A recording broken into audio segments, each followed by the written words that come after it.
Selamat siang investor, kembali bersama saya Melina dari Maxco Future News. Pada kesempatan kali ini kita akan membahas berita seputar indeks saham. Indeks utama di bursa saham Wall Street ditutup melemah tajam pada akhir perdagangan Senin waktu setempat atau Selasa dini hari waktu Indonesia Barat. Kondisi ini terjadi karena lonjakan lanjutan dalam kasus COVID-19 di Amerika Serikat yang mengguncang pasar modal.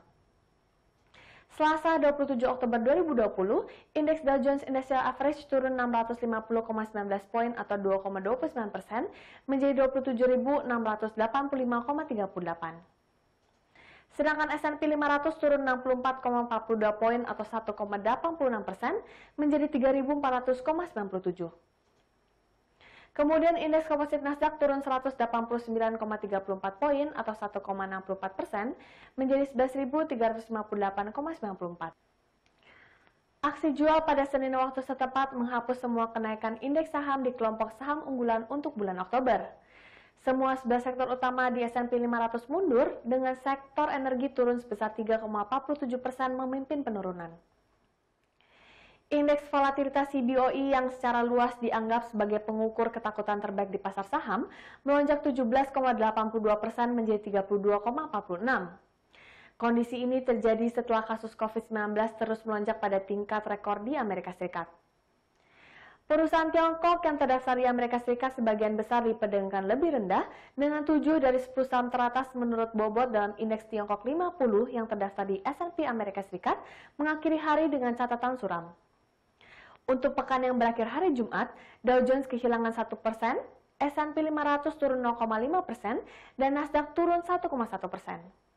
Amerika Serikat mengalami lebih dari 83.000 infeksi baru pada hari Jumat dan hari Sabtu, melebihi rekor satu hari sebelumnya sekitar 77.300 kasus yang dicatatkan pada bulan Juli, menurut data yang dikumpulkan oleh Universitas Johns Hopkins.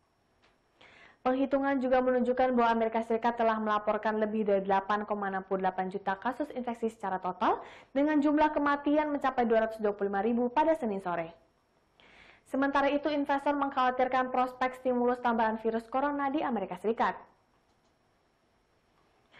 Menurut Drew Hamill, juru bicara dan wakil kepala staf Pelosi, Ketua DPR Amerika Serikat Nancy Pelosi dan Menteri Keuangan Steven Mnuchin bertemu untuk membahas tentang pembicaraan bantuan COVID-19 yang berkelanjutan pada Senin waktu setempat atau Selasa dini hari waktu Indonesia Barat.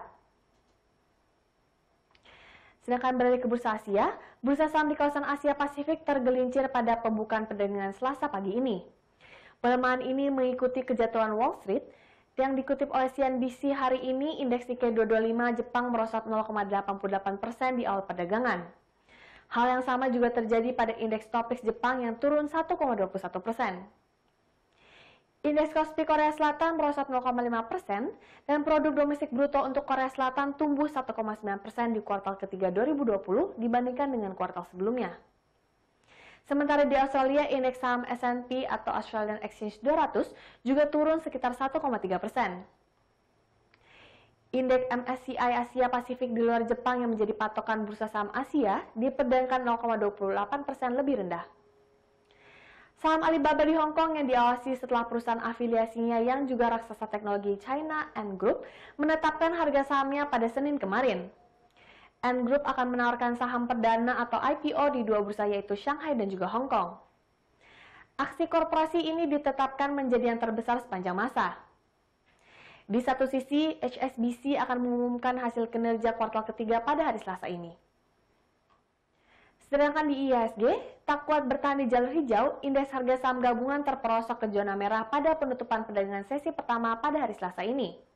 Dengan koreksi sebesar 0,1% atau 6,2 poin ke level 5.137,86. Namun, investor asing mencatatkan pembelian bersih atau net buy senilai 119,8 miliar rupiah di pasar reguler, melanjutkan aksi beli kemarin yang juga berada di kisaran yang sama. Pergerakan IHSG dengan menggunakan periode per jam dari indikator Bollinger Band melalui metode area batas atas atau resistance dan batas bawah atau support.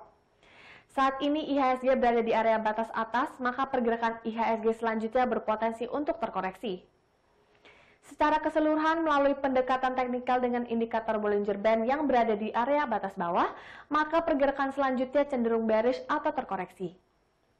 Hal ini juga terkonfirmasi dengan munculnya indikator RSI yang terkonsolidasi turun. Indeks perlu melewati salah satu level resistance atau support untuk melihat arah pergerakan selanjutnya. Sekian berita seputar saham untuk hari ini. Saya Melena pamit undur diri. Terima kasih dan sampai jumpa lagi.